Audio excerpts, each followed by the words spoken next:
లేదు. ఎక్కడ చూసినా అసలు అభివృద్ధి కనిపించదు. ఒక రాజధాని లేదు, ఒక పోలవరం లేదు, కనీసం ఒక మెట్రో కూడా లేదు.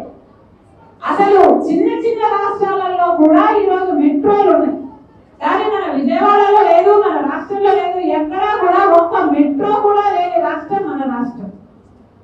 మరి అభివృద్ధి జరిగింది అంటున్నారే, రండి చూపిస్తాము అంటున్నారే. ఏం చూపిస్తారు మీరు అభివృద్ధి? ఎక్కడ చూపిస్తారు మీరు అభివృద్ధి? అభివృద్ధి జరుగుతాయి కదా మీరు చూపించడానికి. మీరు అభివృద్ధి చేస్తే చూడాలని మాకు ఉంది. ఆంధ్ర రాష్ట్ర ప్రజలు కూడా కళ్ళల్లో ఒత్తులేసుకొని చూస్తున్నారు, అభివృద్ధి కోసం చూస్తున్నారు. 10 సంవత్సరాల నుంచి చంద్రబాబు చేస్తాడేమో అని చూస్తున్నారు, ఆ తర్వాత జగనన్న గారు చేస్తారేమో అని చూస్తున్నారు. ఒక్కరంటే ఒక్కరైనా పట్టించుకున్నారా? ఎవరి మాటికి వాళ్ళు స్వలాభం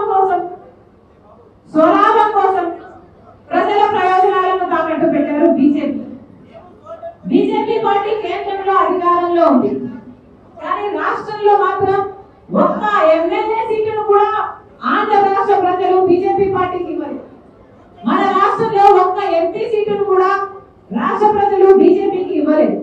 ఒక ఎమ్మెల్యేని గెలవలేదు బీజేపీ పార్టీ మన రాష్ట్రంలో, ఒక ఎంపీని కూడా గెలవలేదు బీజేపీ పార్టీ మన రాష్ట్రంలో.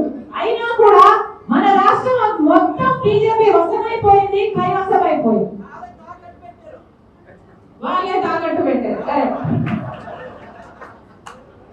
అసలు ఎక్కడైనా ప్రపంచంలో ఉందా ఒక్క ఎమ్మెల్యే సీటు గెలవకుండా, ఒక్క ఎంపీ సీటు గెలవకుండా మొత్తం బీజేపీ బానిసలు అయ్యారు ఈరోజు ఆంధ్ర రాష్ట్ర ఎంపీలు ఎమ్మెల్యే.